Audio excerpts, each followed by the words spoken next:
మస్తాన్ సాయి లావణ్య కేసులో మరో ట్విస్ట్ నెలకొంది.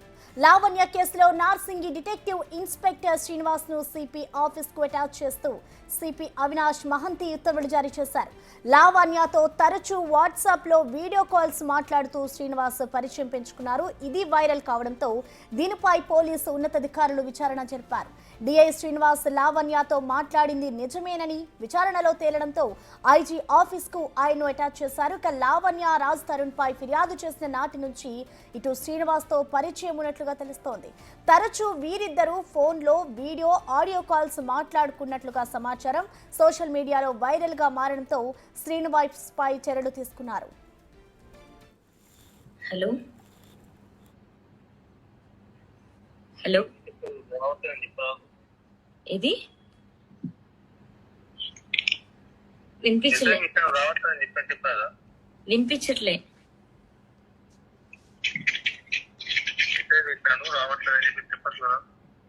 రావట్లేదని చెప్పాలా మీకు?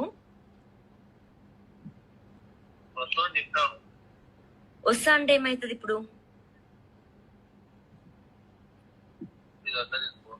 వస్తా అంటే ఏం చేస్తారు? వస్తా అంటే ఏం చేస్తారు?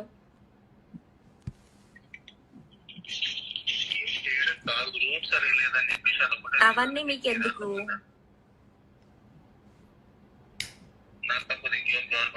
నాకు కావాలి, డ్రైవ్ చేసేది నేను కాబట్టి.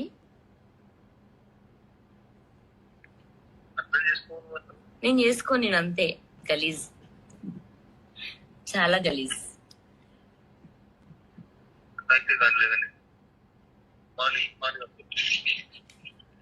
నేను ఇప్పుడే వస్తా.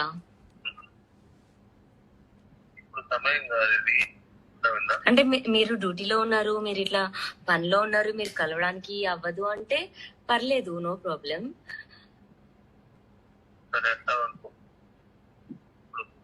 సరే, అప్పుడు దూరం నుంచి నేను మిమ్మల్ని చూసి వెళ్ళిపోతే ఓకేనా మీకు?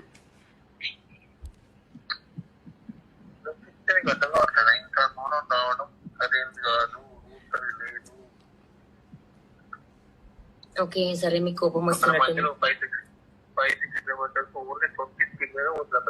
అచ్చా ఓకే, మీరు ఏదో ఫామ్ హౌస్ లో ఏదో ప్రైవేట్ గా చిల్ గా పార్టీ చేసుకుంటున్నట్టున్నారు. సో నేను వచ్చి డిస్టర్బ్ చేయొద్దేమో మిమ్మల్ని, అంతే కదా?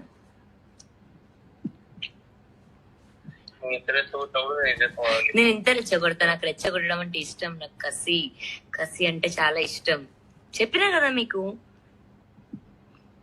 చెప్పండి కదా మీకు, మీరు ఫామ్ హౌస్ లో పార్టీ చేసుకుంటున్నారు, డిస్టర్బ్ చేయకు ఇట్లా అని చెప్పండి. అప్పుడు ఇంకా కస్త వస్తా, చెప్పకపోతే నార్మల్గా వస్తా. మరి రావడం అయితే కన్ఫర్మ్, లేదంటే నా నంబర్ బ్లాక్ చేయండి. అయినా పర్లేదు, మీ లొకేషన్ ఉంది కాబట్టి నేను అక్కడికి వచ్చి ఎత్తుక్కుంటా మీకోసం.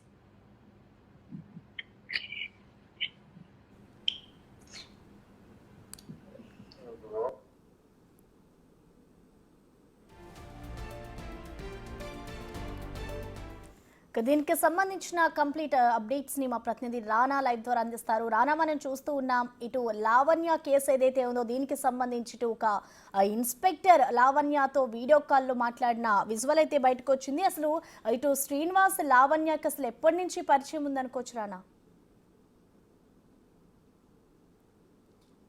లావణ్య మస్తాన్ కేసులో ఇదొక కీలక మలుపుగానే మనం పరిగణించాల్సిన అవసరం ఉంది. ఎందుకంటే గతంలో లావణ్య కేసు అంటే డ్రగ్స్ కేసు చూసినటువంటి డిటెక్టివ్ ఇన్స్పెక్టర్ శ్రీనివాస్ పైన ఇప్పుడు ఆరోపణలు వస్తున్నాయి. ఆయనతో విచారణ సమయంలోనే లావణ్య ఆయనకు పరిచయమైనట్టు, వారిద్దరూ తరచుగా కూడా మాట్లాడుకుంటున్నట్టుగా, చాలా క్లోజ్గా కూడా వాళ్ళు మాట్లాడుకుంటున్నటువంటి కొన్ని ఆడియోలు అనేది ఇప్పుడు పూర్తి స్థాయిలో ఇటు సోషల్ మీడియాలో చక్కర్లు కొడుతున్నటువంటి నేపథ్యంలో ఇది పోలీసులకి చిక్కిన తర్వాత వారు ఇంటర్నల్ ఎంక్వైరీ అనేది చేశారు. ఇంటర్నల్ ఎంక్వైరీ చేసిన తర్వాత సిపి ఆఫీస్కి మొదటగా అటాచ్ చేశారు. అక్కడ కూడా పూర్తి స్థాయిలో ఎంక్వైరీ చేసిన తర్వాత ఈయన తరచుగా లావణ్యతో టచ్లో ఉన్నాడనేది నిర్ధారణ అయిన నేపథ్యంలో ఐజీ ఆఫీస్కి ఇప్పుడు అతన్ని అటాచ్ చేసినట్టుగా మనకు సమాచారం అవుతుంది. పూర్తిగా ఇప్పుడు ఏదైతే నార్సింగి పోలీస్ స్టేషన్లో డిఐగా పనిచేస్తున్నటువంటి శ్రీనివాస్ని బదిలీ వేటు అనేది పడినటువంటి అంశం అనేది ఇప్పుడు ఒక సంచలనంగా మారినటువంటి నేపథ్యం అయితే కనపడుతుంది. మొదటి నుంచి కూడా మనం భాష కీలకమైనటువంటి కామెంట్లు కూడా చేశారు.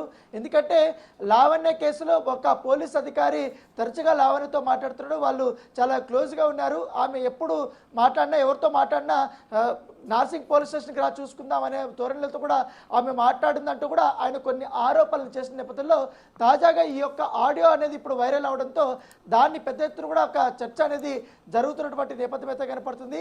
సో డిఐ శ్రీనివాస్ ఒక ఫామ్ హౌస్ పార్టీకి వెళ్తున్నప్పుడు లావణ్య అతనికి కాల్ చేసి నేను చూడాలనుకుంటున్నాను, మాట్లాడాలనుకుంటున్నాను అనే అంశాలని ఆమె ప్రస్తావించినటువంటి ఆడియో అనేది ఇప్పుడు ఇక్కడ పూర్తి స్థాయిలో ఇక్కడ పెద్ద ఎత్తున కూడా వైరల్ అవుతున్నటువంటి నేపథ్యం అయితే కనపడుతుంది. దాంతోపాటు ఇప్పటికే రావటం లేదని చెప్పాలా, నీకు వస్తా అంటే ఏమవుతుంది, ఇప్పుడు నీకు వస్తా అంటే ఏం చేస్తారు, అవన్నీ మీకెందుకు, నాకు కావాలి అని అంటే ఆమె అంటున్నట్టుగా ఆయన మాత్రం అర్థం చేసుకోండి, నేను ఇప్పుడు రాలేను అన్నట్టుగా అతనిలో ఆ ఒక వాయిస్లో వినిపిస్తుంది. దాంతోపాటు మీరు ఒక ఫామ్ హౌస్లో చిల్ అవుతున్నారు కాబట్టి ఇవి నేను వస్తే మీకు ఆ పార్టీకి ఇబ్బంది అవుతుందేమో అనేసి మీరు ఫీల్ అవుతున్నారు, అట్లా ఏం లేదు, నేను వచ్చి చూసి వెళ్ళిపోతానంటూ కూడా ఆమె మాట్లాడుతున్నట్టుగా ఈ యొక్క ఆడియో అనేది ఇప్పుడు వైరల్ అవుతున్నటువంటి నేపథ్యం అయితే ఏర్పడుతుంది. దాంతోపాటు అర్థం చేసుకోండి అంటే నేను అర్థం చేసుకోను, నేను చాలా గలీజ్ అంటూ కూడా నేను ఇప్పుడే వస్తా, మీరు డ్యూటీలో ఉన్నారు, పనిలో ఉండి కలవలేకపోతే అవ్వలేదంటే పర్వాలేదు కానీ నో ప్రాబ్లం, సరే అప్పుడు దూరం నుంచి మిమ్మల్ని చూసి వెళ్ళిపోతాను, నీ బతుకు నువ్వు చూసుకో, నీది నువ్వు చూసుకో, సంబంధం లేనట్టుగా ఉండు, జస్ట్ సరదాగా ఇన్ఫర్మేషన్ ఇచ్చేయండి అని అడిగింది తప్ప అడిగినట్టుగా ఆ ఆడియోలో ఉన్నటువంటి నేపథ్యం కనపడుతుంది.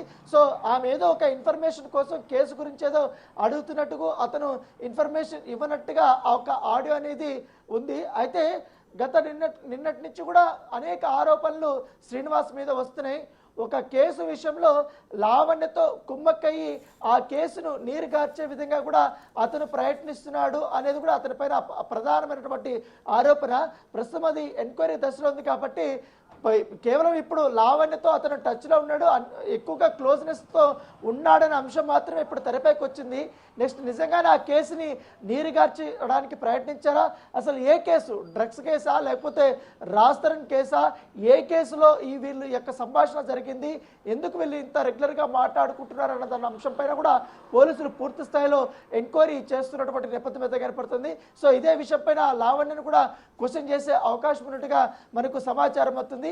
కేవలం ఈ యొక్క డిఐ శ్రీనివాస్తోనే కాకుండా మరొక పోలీసుతో కూడా ఆమె తరచుగా మాట్లాడుతున్నట్టుగా పోలీసులు అనుమానిస్తున్నారు. వాటికి సంబంధించిన కొన్ని ఆడియోలు కూడా పోలీసులకి అవైలబిలిటీ వచ్చాయి కాబట్టి వాటిని కూడా పూర్తి స్థాయిలో వారు పరిశీలిస్తున్నారు.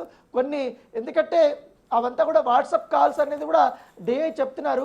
దాంతోపాటు లావణ్యతో కూడా తను చాట్ చేసినటువంటి అంశం కూడా తెరపైకి వచ్చింది కాబట్టి వాటిని పూర్తి స్థాయిలో కూడా వారు దర్యాప్తు చేస్తున్నారు. ఒకవేళ కానీ నిజంగానే ఈ యొక్క అంశంలో లావణ్యకి ఆయన సహకరించి లేకపోతే ఒక కేసుని డీవియేషన్ చేయడానికి ప్రయత్నాలు చేశాడని ఉంటే మాత్రం ఖచ్చితంగా అతనిపైన కఠిన చర్యలు తీసుకునే అవకాశం ఉన్నట్టుగా మనకు సమాచారం అవుతుంది. చెప్పండి రానా, మనం చూసుకుంటే ఎప్పుడూ కూడా ఇటు లావణ్య వివాదం ఎప్పుడైతే స్టార్ట్ అయిందో అప్పటి నుంచి కూడా ఎదుటి వారిని విమర్శిస్తూ ఎదుటి వారి తప్పుల్ని ఎత్తు చూపిస్తూ ఉంటుంది లావణ్య. మరి ఇప్పుడు పోలీసులని సైతం ఈ విధంగా వీడియో కానివచ్చు, ఆడియో కాల్స్ మాట్లాడడం మనం ఏ విధంగా అర్థం చేసుకోవాలంటారు రానా ఇక్కడ?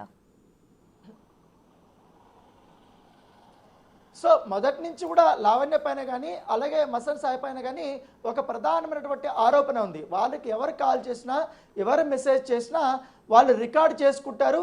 వాళ్ళకి సమయం వచ్చినప్పుడు ఆ ఆడియోలు కానీ ఒక రికార్డింగ్ కానీ ఆ చాట్ని కానీ బయట పెడుతుంటారనేది కూడా మొదటి నుంచి ఒక ఆరోపణ ఉన్నటువంటి నేపథ్యంలో దాని కోవలనే ఇప్పుడు తాజాగా ఈ యొక్క ఆడియోలు అనేది వైరల్ అవుతున్నటువంటి నేపథ్యం అయితే కనపడుతుంది.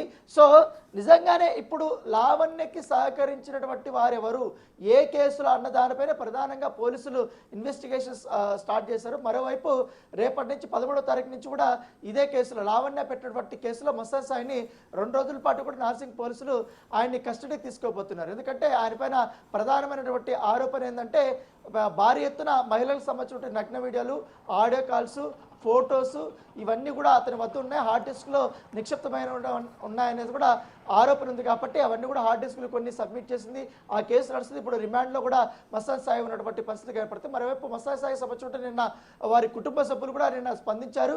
మస్తాన్ సాయిని ఈ కేసులో కావాలనే లావణ్య ఎరికిచ్చింది, మస్తాన్ సాయి అలాంటి వాడు కాదంటూ కూడా వాళ్ళు కూడా చెప్పిన నేపథ్యంలో ఈ పోలీసులు అనేక కోణాల్లో కూడా విచారణ చేపట్టారు. దాంతోపాటు ఇరు వర్గాలకు సంబంధించినటువంటి ఆడియోలు కానీ వీడియోలు కానీ ఎవరు రిలీజ్ చేస్తున్నారు అన్న దానిపై కూడా పోలీసులు ప్రధానంగా ఫోకస్ పెట్టినట్టుగా మనకు సమాచారం అవుతుంది. మస్తాయి సాగుకు సంబంధించినటువంటి కొన్ని ఆ వీడియోలు కానీ ఆడియోలు కానీ, లావణ్యకు సంబంధించినటువంటి కొన్ని వీడియోలు కానీ ఆడియోలు కానీ బాగా వైరల్ అవుతున్నటువంటి నేపథ్యంలో వాటి మీద ప్రత్యేకంగా కూడా వాళ్ళు దృష్టి పెట్టినట్టుగా సమాచారం అవుతుంది. గతంలో కూడా మనం చూసాం, ఏ ఆడియోలు అయితే ఏ వీడియోలు అయితే మస్తాన్ సాయి వస్తున్నాయి వాటిని చూస్తే నన్ను బెదిరిస్తున్నారు చెప్పిన నేపథ్యం ఆడియోలు పెద్ద ఎత్తున కూడా ఇప్పుడు వైరల్ అయిపోయి ఇప్పుడు తాజాగా ఏకంగా ఒక పోలీస్ ఆఫీసర్ మీద అభియోగాలు వచ్చాయంటే ఈ కేసు యొక్క తీవ్రత ఎంత ఉందో మనం ప్రత్యేకంగా చెప్పాల్సిన అవసరం లేదు. సో అన్ని కోణాల్లో కూడా పోలీసులు ఎంక్వైరీ చేస్తున్నారు. సో మరో 2 రోజుల్లో ఈ కేసులో చాలా కీలకమైనటువంటి అంశాలు అనేది తెరపైకి వచ్చే అవకాశం ఉన్నట్టుగా మనకు సమాచారం అవుతుంది. Thank you Rana.